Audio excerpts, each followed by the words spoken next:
WHM tends to get emotionally attached to a well-made character. To him, they're the means of exploring a story. And a good story is something he thinks is the very foundation of modern society. He doesn't mind a bad end as long as it's legitimate. Botched a role at a bad time?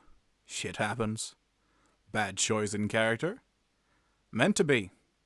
Simply screwed by circumstance? Them's the chicks. Lol. You're dead because you actually disagreed with my self-insert fetish-fueled character with 2 katanas?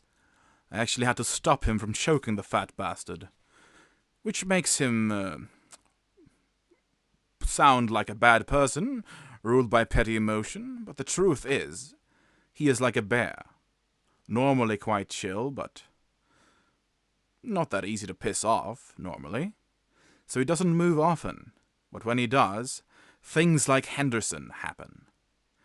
It was the 5th session of the game with an experienced GM, using Call of Cthulu. A small distinction on the whole, but one worth mentioning in my eyes.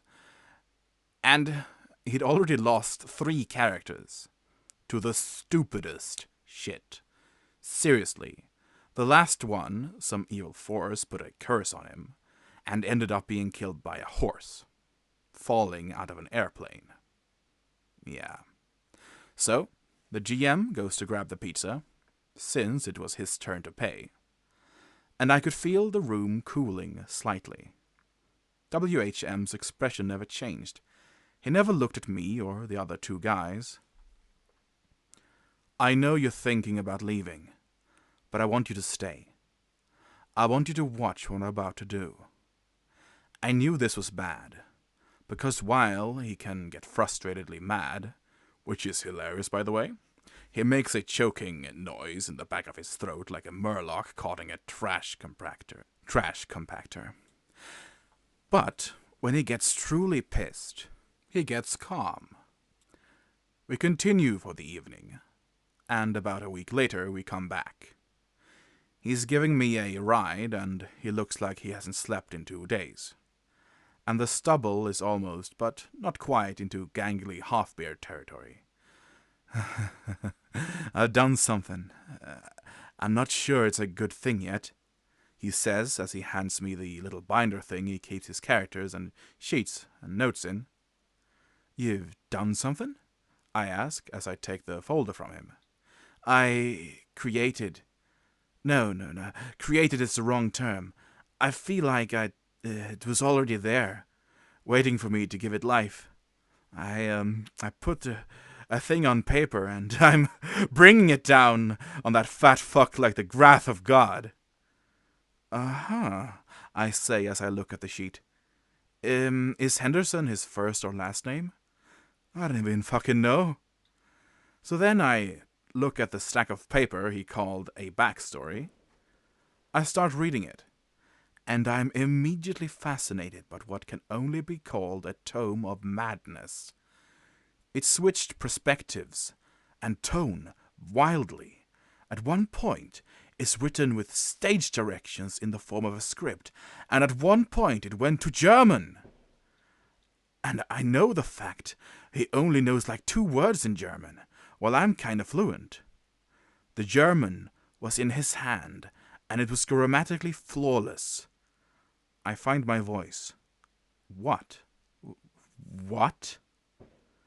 Been asking that myself all fucking day. So we get to the game, and the GM asks what we're all doing. Detective guy's drinking alone at his desk, waiting for one of his contacts to get back to him. Jimmy, the jock type, is struggling with math homework. My character, Professor Filkins, is grading midterms. Then we get into introduction to Henderson. He's sitting in a lawn chair in his house, smoking a bong, staring at the wall he painted to look like a Hawaiian beach.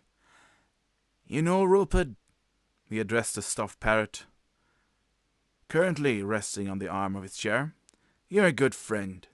Most people would have asked for a hit, but you know how much I love this shit.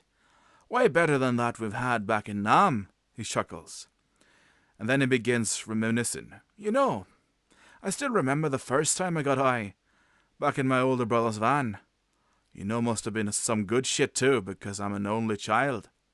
Ain't that right, Charles? He looks over to an empty corner of the room. Charlie? He gets up, mildly concerned. Man, what the hell? He begins to search the house in earnest, before sitting down in a chair in his kitchen. Where the fuck are my lawn gnomes? I mean, did someone steal them? Who the fuck would steal them? Yeah, they're worth a lot, but come on. He then pulls on a Sharpie and begins to scribble on the table. All right, 250 gnomes, total weight about 800 pounds, total value about 40k. Not a one-man job. You'd have to carry 'em. You'd have to sell 'em. I'm looking at a large and well-organized group of assholes. He looks into the middle distance. Like those guys down the street. They're Mormons, right? Large group of religious types. Come around in the early morning like those damn Charlie rupees. I think we got the lead. And then he poured a bottle of Jack Daniels into a large go-cup and went and got in his car. Before I get back to the rest of the party, it should be noted that Henderson looks a lot like Jeff Bridges of today, so imagine all of his lines in that voice, because that's the voice we're all treated at the table. Anyway, I've had the lead on a cult meeting for a while, and I managed to get an invite. I'm sitting in the front row, listening to a passionate Arab man talking about how there's more to the world than we know. Despite myself, I'm intrigued. Jimmy is sitting outside, thinking about his friends and trying to decide if he should go in and talk to them or what. The detective's gotten his call back and is now watching the scene with interest. A battered 92 Buick Century fails to get their attention until it suddenly executes a perfect handbrake, turn, and parks at the curb. Back to Henderson's point of view. He's blasting Creedence Clearwater Revival when suddenly he sniffs the air and says, Mormons, before whipping around and parking out front and killing the car. He then gets out of the car and pops the trunk. In full view of the detective, mind you. He then shoves Lurid Lucy, an inflatable sex toy of exceptional quality, to one side and pulls out some sort of Israeli-made combat shotgun and starts walking towards the house. He then kicks up the door while our mouths are agape and shouts the words that let us know the game would never be the same. Muckle darn cultists! Are you marbles keeping me wee man? So at this point, the GM has not realized what Henderson is. In fact, I think I'm the only one who truly understood what was about to happen to existential horror, as at this point in time. Here's another fun fact about WHM. When he's at the table, the game table, with a character sheet, you aren't at the table with him. You're at the table with whatever character is playing, until further notice. I don't think he could have metagamed if he tried. So anyway, the GM has decided to regain control, the only way he knows how, by killing Mike's latest character via bullshit, and summons a Shoggoth. Henderson, having passed the will check to not puke up his brains and winning the initiative, comments on how it's the ugliest fucking poodle ever, oh god, and then shoots it in the fucking face until it dies.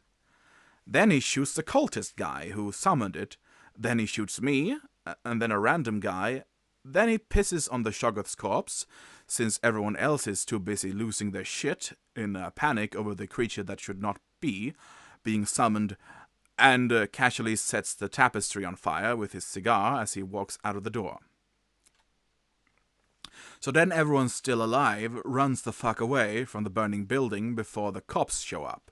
Henderson makes it home, about 3 blocks away, when he realizes something horrible. I totally forgot about the law gnomes. He runs back to the still burning building, only to see the fire department has already arrived. They inform him that no gnomes were in the building that they could tell. On the other hand, he's relieved as fuck since he didn't lose the gnomes, and killing that many little people would probably constitute as a haste crime. Never mind that he totally just leveled a church with the speed of and brutality of the fucking Spetsnaz. Anyway, he goes to try and cook up where they could have gone, the local pub. The GM at this point looks up at us from his notes. He's clearly been thrown so far off the fucking tracks with what just happened that he can't just improv his way out of it. I think I need a minute or 10. He, Amsgrays, and I look over to the man I thought I knew. He has his cell phone out, and is asking us if we're cool with Chinese food since we had pizza last week. What the fuck was that? Asks one of our fellow players. Remember when I said I was getting revenge? I brought out the big guns. I don't even have the small guns anymore. I was given some once and promptly returned them. I won't be needing these. I said, hello, Chinese food place? I forget the name of. You still got that special on the shrimp fried rice? And that was Director's Cut Part 1. Old Man Henderson.